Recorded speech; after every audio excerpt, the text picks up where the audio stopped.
Welcome to எதிர்வீட்டு சமையல் channel. இன்றைக்கி குழந்தைங்களுக்கு ரொம்ப பிடிச்ச சாண்ட்விச் செய்ய போகிறேன். எப்படி செய்யலான்னு பார்க்கலாம் வாங்க. அடுப்பு பற்ற வச்சு கடாய் வச்சுருக்கேன். எண்ணெய் ஊற்றிருக்கேன். எண்ணெய் சூடானோன்னா ஒரு பச்சை மிளகா அதை நான் கட் பண்ணி வச்சுருந்தேன், அதை போட்டுக்கிறேன். பச்சை மிளகா பொரிஞ்சோன்னே 4 பெரிய வெங்காயம் கட் பண்ணி வச்சுருந்தேன், அதையும் போட்டுக்கிறேன். அதை நல்லா வதக்கிக்கலாம். நல்லா கண்ணாடி பதம் வர அளவுக்கு நல்லா வதக்கிக்கலாம்.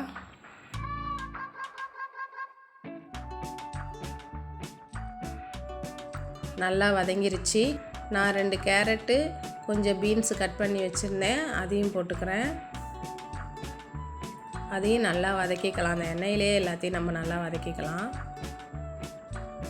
நல்லா வதங்கிருச்சு. 2 தக்காளி கட் பண்ணி வச்சுருந்தேன், அதையும் போட்டுக்கிறேன்.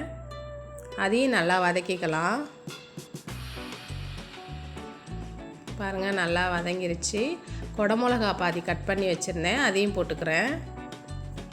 நான் காய்கறிலாம் இதில் நான் சேர்த்துக்கிறேன். அதனால் குழந்தைங்களுக்கு இது ரொம்ப ஹெல்த்தியானது தான். நல்லா வதங்கிருச்சு. இப்போ இதுக்கு காரத்துக்கு ஏற்றாப்புல நான் 1 ஸ்பூன் போடுறேன் மிளகாத்தூள். உங்களுக்கு காரத்துக்கு ஏற்றாப்புல நீங்கள் போட்டுக்கோங்க. அதையும் இந்த நல்லா நம்ம வதக்கிக்கலாம். இப்போ இது வேகிறதுக்கு நம்ம கொஞ்சமாக இதில் தண்ணி ஊற்றிக்கலாம். இந்த மாதிரி கொஞ்சமாக ஊற்றிக்கோங்க. தண்ணி ஊற்றி நல்லா அந்த தண்ணியெலாம் நல்லா சுண்டுற அளவுக்கு நம்ம வேக விடலாம். கேசரி பவுட்ரு ஒரு 1/4 ஸ்பூன் போடுறேன். இது நம்ம கலரை கொடுக்குறதுக்காண்டி நான் போடுறேன். பார்க்க கலர்ஃபுல்லாக இருக்கும்.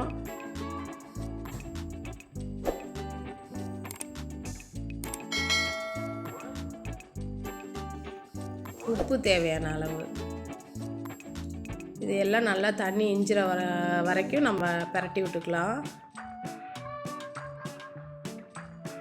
நம்ம சாண்ட்விட்சுக்கு டேஸ்ட்டை கூட்டுறதுக்கு ஒரு முக்கியமான பொருள் சுகர். நான் ஒரு 1/2 ஸ்பூன் யூஸ் பண்ணியிருக்கேன். இதையும் போட்டு நம்ம நல்லா பிரட்டிக்கலாம். சுகர் போடும்போது நமக்கு நல்ல ஒரு டேஸ்ட் கொடுக்கும். அதுக்காண்டி தான் நான் சுகர் போட்டிருக்கேன். அடி பிடிக்காமல் பார்த்துக்கணும். சாண்ட்விட்ச் மசாலா ரெடி ஆயிடுச்சுங்க. இதை இப்போ நம்ம எடுத்துக்கலாம். ஸ்டவ் பற்ற வச்சு தோசைக்கல் வைக்கிறேன். தோசைக்கல் வச்சு பட்டர் போடுறேன் நான். உங்கள்கிட்ட பட்டர் இருந்தால் போட்டுக்கோங்க, இல்லைன்னா ஆயில் அப்ளை பண்ணிக்கலாம். ப்ரெட்டை டோஸ்ட் பண்ணிக்கலாம். பட்டரை அப்ளை பண்ணிவிட்டு இதில் நம்ம ப்ரெட்டை போட்டுக்கலாம்.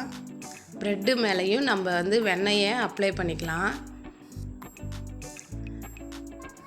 வெண்ணெய் இருந்தால் வெண்ணெய் நீங்கள் அப்ளை பண்ணிக்கலாம், இல்லைன்னா ஆயில் கூட யூஸ் பண்ணிக்கலாம். இது 2 சைடுமே நம்ம நல்லா திருப்பி விட்டு போட்டு இந்த மாதிரி எடுத்துக்கலாம். நான் ஒன்று எடுத்துட்டேன். இப்போ இன்னொன்றையும் நான் அது மாதிரி டோஸ்ட் பண்ணுறேன். இந்த ப்ரெட்டு சாண்ட்விட்ச் ப்ரெட்டு. நம்ம பேக்கரியில் கேட்டால் சாண்ட்விட்ச் ப்ரெட்டுன்னு கேட்டாவே நமக்கு கிடைக்குங்க. இதை 2 சைடும் நம்ம டோஸ்ட் பண்ணி எடுத்துக்கலாம். ப்ரெட்டு தீஞ்சிடக்கூடாது, அதனால் அடுப்பை சிம்மில் வச்சுருக்கேன். சிம்மில் வச்சுட்டு 2 சைடும் இந்த மாதிரி டோஸ்ட் பண்ணி எடுத்துக்கலாம்.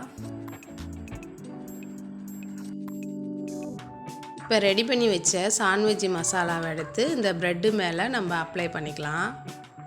இந்த மாதிரி நல்லா வச்சுட்டு இன்னொரு ப்ரெட்டு ஸ்லைஸை நம்ம டோஸ்ட் பண்ணி வச்சுருந்தோம் இல்லையா, அதை எடுத்து இது மேலே வச்சுக்கலாம். இந்த மாதிரி வச்சு நல்லா அமுக்கி விடணும். 2 சைடும் அதை பிரட்டி விடணும். நல்லா இந்த மாதிரி இன்னொரு சைடும் பிரட்டி விடணும்.